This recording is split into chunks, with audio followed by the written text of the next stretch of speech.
Hello and welcome back to the N-Squared World Domination Society. Today we will be building a miniature sound booth. Alright, first things first, build a frame about the size of your mic. I use the Blue Yeti, so my frame is 12 by 12 by 15 feet. It could be a bit smaller, but this is a good rough fit. Next, line the inside of the frame with a thin, breathable cloth. I'm using some canvas that just happened to be the best material at the store when I went.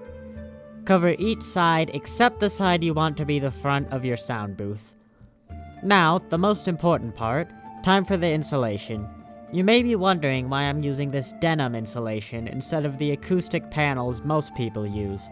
This is because my uncle did some research, and he thinks this stuff would work a bit better than the acoustic paneling. And seeing as my uncle just happens to own todayifoundout.com, a popular research-based daily fact website, I decided to take his word for it. Then, build an outer frame around the insulation. I recommend making this as small as possible because this is a big box already. I originally made mine too big and had to trim off a few inches afterwards. Finally, place the sound booth inside the outer frame and cover it with cloth. I added some boards on the bottom and front to support the inner frame and mic before this, and I would recommend you do the same, so that all the weight isn't resting on the bottom cloth piece when you carry this thing. You also will have to cut a hole in the front leading to the inner box so you can speak to the mic. Now that your box is complete, it's time to run a few tests. Alright, now I'm just talking into the sound booth like I would normally. The whole video, by the way, was recorded in the sound booth.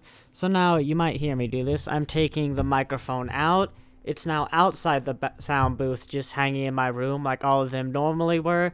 Hopefully you can hear a bit of a difference. I can when editing. It does sound nicer in the sound booth. I'm about to put it back in so you can see.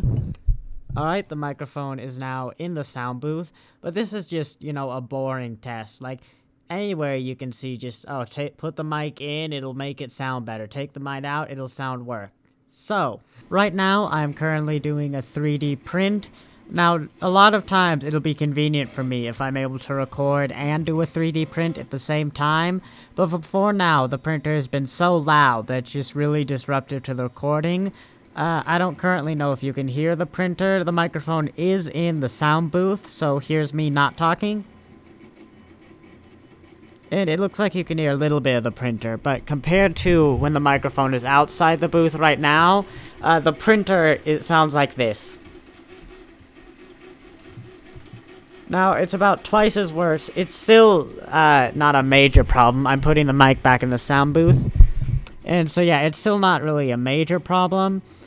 It is a pretty bad problem, but hopefully it's not as bad of a problem in the sound booth. I still probably won't record while doing prints, but this gives me the option in case of emergency. And hopefully that you can now see kind of what this sound booth can do for you and how good it is compared to others.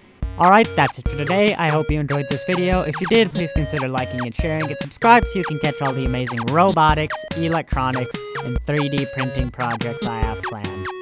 Thanks for watching.